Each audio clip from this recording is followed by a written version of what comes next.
பேசுறத நான் கேட்டுட்டு தான் இருந்தேன். நீதான் இந்த போட்டியோட ஆல் டைம் வின்னரா? ஆமா மேடம். நீ இந்த போட்டியில கலந்துக்க போறியா? ஆமா மேடம். ஆனா நீங்க யாருன்னு எனக்கு தெரியலையே. நான் யாருன்னு தெரிஞ்சுக்க வேண்டிய அவசியம் இல்ல. அங்க ரிங்ல நின்னு அடிச்சுக்கிட்டு இருக்கானே அந்த ஆதி உனக்கு டஃப் கொடுப்பான்னு தோணுதா? ஆமா மேடம். இதெல்லாம் நீங்க எதுக்கு கேக்குறீங்க? இப்ப நான் சொல்ல போற விஷயத்த கவனமா கேட்டுக்கோ. இது உனக்கு ஒன் டைம் ஆஃபர். அங்க அடிச்சுக்கிட்டு இருக்கானே அந்த ஆதி உன் கூட ஃபைனல் ஆடுறப்போ ஒரு அடி கூட ஓ மேல விழாது. ஆனா அதுக்கு பதிலா நீ அவனை அடிச்சு கொல்லணும்.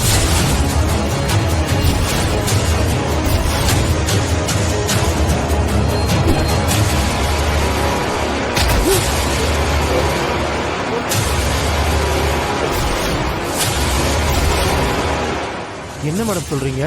ஆளை கொல்லணுமா?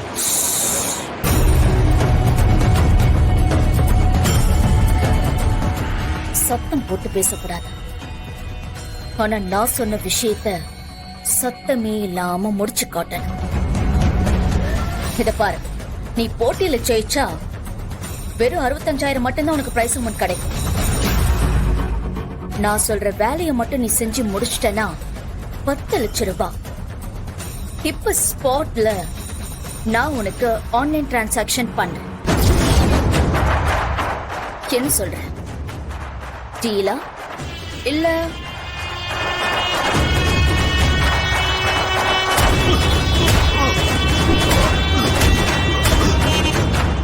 பணம் என்கிட்ட இருக்கு. வேலை முடிஞ்சதும் அடுத்த செகண்டே உனக்கு டிரான்சாக்சன் ஆயிரும். என்ன சொல்ற? மேடம், நீங்க என்ன பேசுறீங்கன்னு தெரிஞ்சுட்டு தான் பேசுறீங்களா? இங்க பாரு, எனக்கு இந்த வழவழ குழக்குழ பேச பிடிக்காது. உன்னால முடியுமா முடியாதான்னு மட்டும் சொல்லிட்டு போயிட்டே. நான் சொன்ன வேலையை நீ முடிக்கலன்னா இப்பயே கூட சொல்லு, பணத்தை வேணா நாங்க கொடுத்துறோம். மேடம், நீங்க சொல்ற மாதிரியே செய்யற மேடம். ஆளை பார்த்தா ரத்தம் சதையெல்லாம் வெறி பிடிச்சி ஆடுற மாதிரி இருக்கு. ரொம்ப டஃப் கொடுப்பான் போல இருக்கு மேடம். அத பத்தி எல்லாம் நீ கவலைப்படாத. நான் ஏற்கனவே சொன்ன மாதிரி அவன் உன்னை தொடவே மாட்டான். என்ன சொல்ற?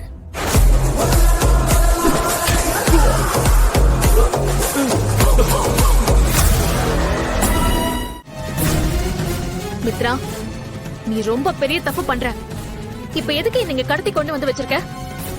நீ எல்லாம் என்ன மாதிரி ஜென்மோன்னு எனக்கு சத்தியமா தெரியல. வாய மூடு பாரதி. நீ இப்போ இருக்கிற சூழ்நிலையில கூட உன் திமிர அடங்குன மாதிரி தெரியலையே. அது சரி, நீ பாட்டுக்கு பெரிய இவன் மாதிரி சேலஞ்ச் பண்ணிட்டு போயிட்டா உன்னை அப்படியே விட்டுருவேன்னு நினைச்சியா? இப்ப என்ன பண்ண போற? அதெல்லாம் உன்கிட்ட சொல்லிட்டு இருக்க முடியாது. கோவில் என்ன சொன்ன? நாங்க ஆதிக்கிட்ட இருந்து வாங்கின சொத்து எல்லாத்தையும் திருப்பி வாங்கி காட்டுறேன்னு சவால் விட்டல்ல. அப்படிலாம் நடக்கிறத பார்த்துட்டு நாங்க என்ன சும்மா இருப்போம் நினைச்சியா? பொடி பைத்தியக்காரி. ஆதிக்கிட்ட இருந்து சொத்தை வாங்க தெரிஞ்ச எங்களுக்கு அதை எப்படி காப்பாத்திக்கணும்னு தெரியும். மித்ரா, இங்க பாரு, நீ என்ன வேணாலும் பண்ணி அந்த சொத்தை காப்பாத்திக்க முயற்சி பண்ணு. அத பத்தி எல்லாம் எனக்கு கவலையே இல்ல. ஆனா என்ன இந்த மாதிரி இங்க கடத்தி கொண்டு வந்து வச்சிருக்கிறதெல்லாம் ரொம்ப பெரிய தப்பு.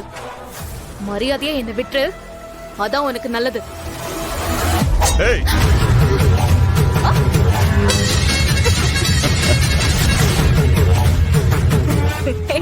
என்ன என்னமா ஷாக் ஆயிட்டியா? நல்லா வாய் கிழிய பேசுவ. இப்ப பேசுவல்ல. ஏய் சூப்பர். கத்தி அப்படியே கழுத்துல வை. கரெக்டா இருக்க. நான் இதே பொசிஷன்ல ஒரு வீடியோ எடுத்துக்கிறேன்.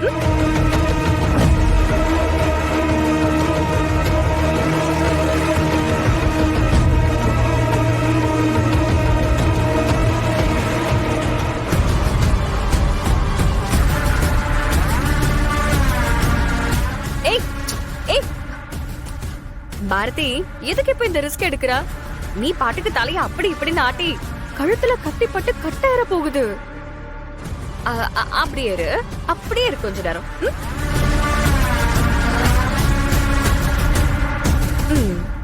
இந்த வீடியோ போதும். நீ கொஞ்சம் கத்தி எடுத்திருப்பா.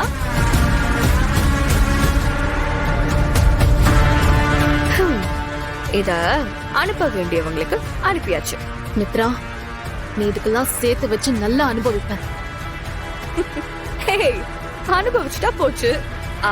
கொஞ்சம் இரு, நான் ஒரு கால் மட்டும் பண்ணிட்டு வந்துடுறேன்.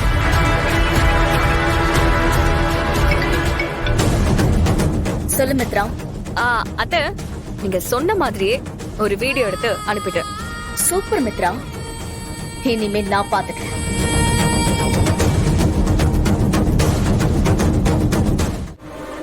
எல்லாத்தையுமே இழந்துட்டு நிக்கிற.